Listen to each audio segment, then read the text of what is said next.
SIR की final list तो जारी हो गई, लेकिन जारी होने के बाद से सियासत तेज है। सत्ता पक्ष अपने तर्क दे रहा है तो वहीं विपक्ष के अपने तर्क सामने आ रहे हैं। बीजेपी इस पूरी प्रक्रिया को लोकतांत्रिक प्रक्रिया बता रही है, तो वहीं विपक्ष, खास करके समाजवादी पार्टी की अगर बात की जाए तो वो इसे इलेक्शन कमीशन के साथ में काम करने के लिए बोल रहा है बीजेपी के द्वारा। यूपी में एसआईआर की फाइनल वोटर लिस्ट पर सियासत तेज है। एसआईआर के ड्राफ्ट लिस्ट के मुकाबले 84 लाख नए वोटर बढ़ गए, लेकिन कुल मिलाकर पिछले साल से 2 करोड़ 4 लाख नाम काट दिए गए। समाजवादी पार्टी और कांग्रेस का आरोप है कि बीजेपी ने मुस्लिम और गरीब वोटरों के नाम काटे हैं, जबकि बीजेपी कह रही है कि फर्जी वोटर हटाए गए हैं और असली लोकतंत्र मजबूत हुआ है।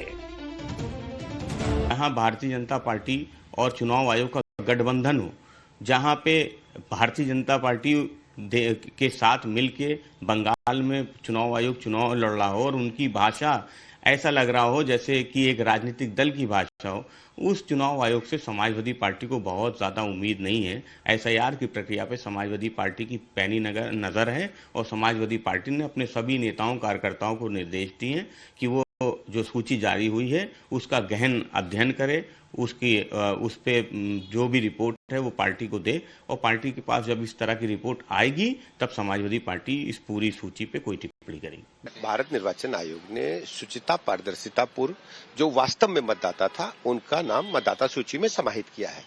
ये कोई अंतिम अवसर नहीं है। आप सब जानते हैं कि निर्वाचन से पहले भी यदि कोई वैध मतदाता उस विधानसभा क्षेत्र में निवास करने के लिए आया है और वो पर्याप्त साक्ष्य उपलब्ध कराता है तो नाम कभी भी जुड़ सकता है। और मैं कह सकता हूं कि भारत निर्वाचन आयोग ने शुचिता पारदर्शिता पूर्व काम किया है। उत्तर प्रदेश में अगले साल यानी साल 2027 में विधानसभा चुनाव होने वाले हैं। ऐसे में एसआईआर का प्रभाव पड़ने की संभावना है, क्योंकि एसआईआर से पहले 15 करोड़ 44 लाख वोटर थे, जबकि एसआईआर के बाद 13 करोड़ 40 लाख वोटर रह गए। औसतन हर विधानसभा में 71,647 वोट कटे, जबकि 21 सीटों पर 80,000 से 99,000 तक वोट कटे। राजनीति में महाभूचाल की स्थिति है और देश के विपक्षी सियासी दल सवाल पूछ रहे हैं कि ये सफाई है या सियासी छटनी, ये डेटा क्लीनिंग है या लोकतंत्र की री इंजीनियरिंग। चुनाव आयोग इसे प्रक्रिया कह रहा है, जबकि विपक्ष इसे चुनावी साजिश का नाम दे रहा है। उधर यूपी के सीएम योगी आदित्यनाथ ने साफ शब्दों में विपक्ष की राजनीति पर पलटवार किया है।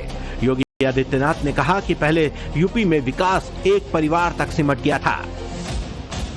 पहले विकास भी सफाई में, योजना भी सब सफाई में, और प्रदेश के गरीबों के हक पर डकैती डाल करके एक परिवार ही सब कुछ हजम कर जाता था। आज बहनों और भाइयों, यह अधिकार जनता जनार्दन को प्राप्त हो रहा है। कुल मिलाकर एसआईआर की इस प्रक्रिया पर विवाद तो शुरुआत से ही रहा है और अभी आगे भी जारी रहेगा। सत्ता पक्ष और विपक्ष के अपने अपने दावे हैं, लेकिन चुनाव आयोग जो कि संवैधानिक संस्था है, उसका कहना है कि एसआईआर की जो प्रक्रिया संपन्न हुई है, ये लोकतंत्र के शुद्धिकरण का हिस्सा है।